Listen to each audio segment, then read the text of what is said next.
Russia Ukraine போர் தொடர்பான சாத்தியமான பங்களிப்பை இந்தியா வழங்கும் என்று பிரதமர் மோடி உக்ரைன் அதிபர் ஜெலன்ஸ்கியுடன் பேசும்பொழுது தெரிவித்துள்ளதாக தகவல் வெளியாகி இருக்கிறது.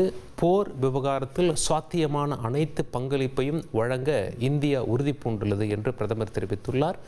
உக்ரைனுடனான இருதரப்பு உறவுகளை மேலும் வலுப்படுத்தவும் உறுதி பூண்டுள்ளதாக பிரதமர் மோடி அவர்கள் தெரிவித்திருக்கிறார்.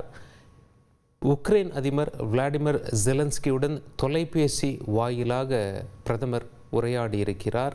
மோதலுக்கு விரைவான அமைதியான தீர்வு காண வேண்டியதன் அவசியம் குறித்து பிரதமர் மோடி அவர்கள் பேசியிருப்பது குறிப்பிடத்தக்கது. நம் அனைவருக்கும் தெரியும், இன்னும் சில தினங்களில், அதாவது அமெரிக்க மற்றும் ரஷ்ய அதிபர்கள் அமெரிக்காவில் அலாஸ்கா என்ற பகுதியில் சந்திக்க இருக்கிறார்கள். அலாஸ்கா என்பது ரஷ்யாவுக்கு அருகே இருக்கக்கூடிய அமெரிக்க மாநிலம்.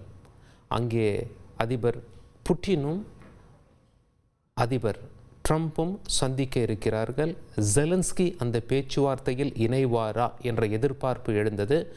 நிச்சயமாக நாங்கள் இல்லாமல் எந்த அமைதி பேச்சுவார்த்தையும் கிடையாது, பிடிக்கப்பட்ட நிலத்தை ரஷ்யாவிடம் நிரந்தரமாக ஒப்படைக்கவும் முடியாது, எங்கள் நிலம் எங்களுக்கே என்று ஜெலன்ஸ்கி தரப்பில் அழுத்தம் திருத்தமாக தெரிவிக்கப்பட்டிருந்த நிலையில் இந்திய பிரதமர் மோடி அவர்கள் உக்ரைன் அதிபர் ஜெலன்ஸ்கியுடன் தொலைபேசியில் பேசி தன்னுடைய ஆதரவை வெளிப்படுத்தியிருக்கிறார்.